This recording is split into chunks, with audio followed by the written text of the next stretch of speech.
از رادیو آخوند استری ژورنال با شما هستیم و همکنون مهمترین خبر. یکی از قدرتمندترین شخصیت‌های قضایی نظام به اتهام گرفتن رشوه‌های میلیاردی، میلیونی، تومانی، ریالی و قرونی به دادگاه دعوت شد تا همگان اقتدار نظام ولایی در مبارزه با فساد را ببینند. در همین رابطه یک تماس تلفنی با دادستان کل داریم. قلومی تماس وصل کن. الو، از رادیو آخوند استری ژورنال تماس گرفتم. سلام و زهر مار.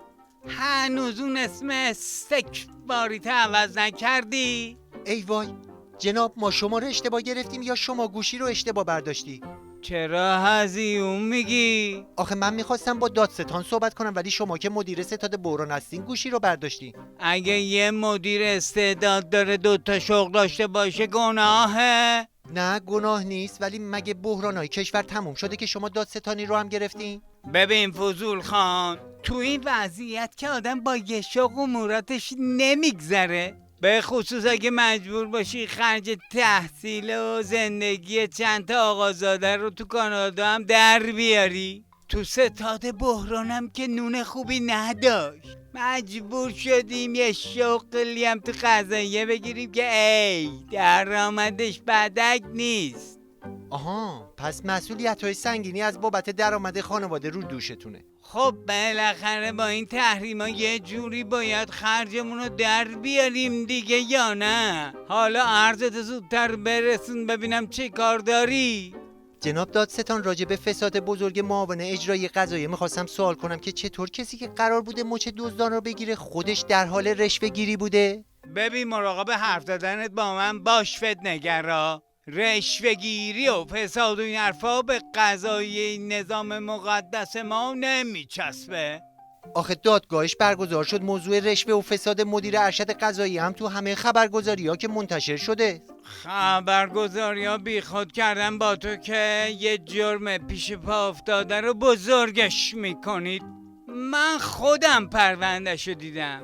طرف آدم اهل دلی بوده، اتفاقا از یکی 15 میلیارد گرفته، از یکی 15 میلیون. همین نشون میده که هدفش را انداختن کار ملت بوده. هیچ تبعیضی هم بین فقیر و غنی قائل نمیشده.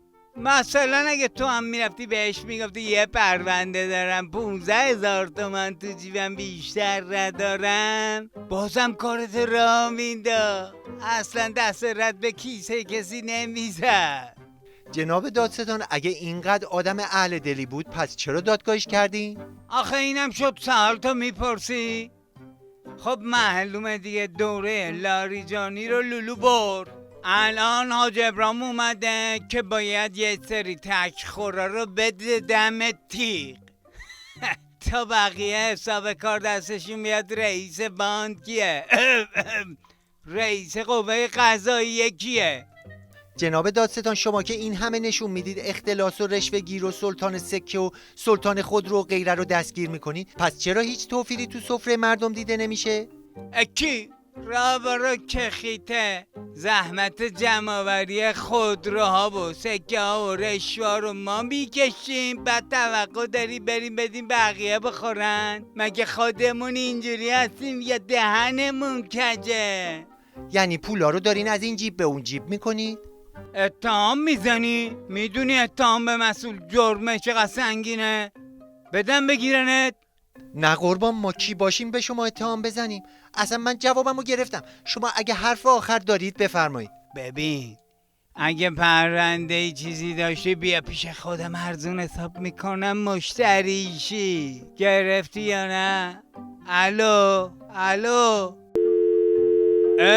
چرا قطع کردی بی تربیت؟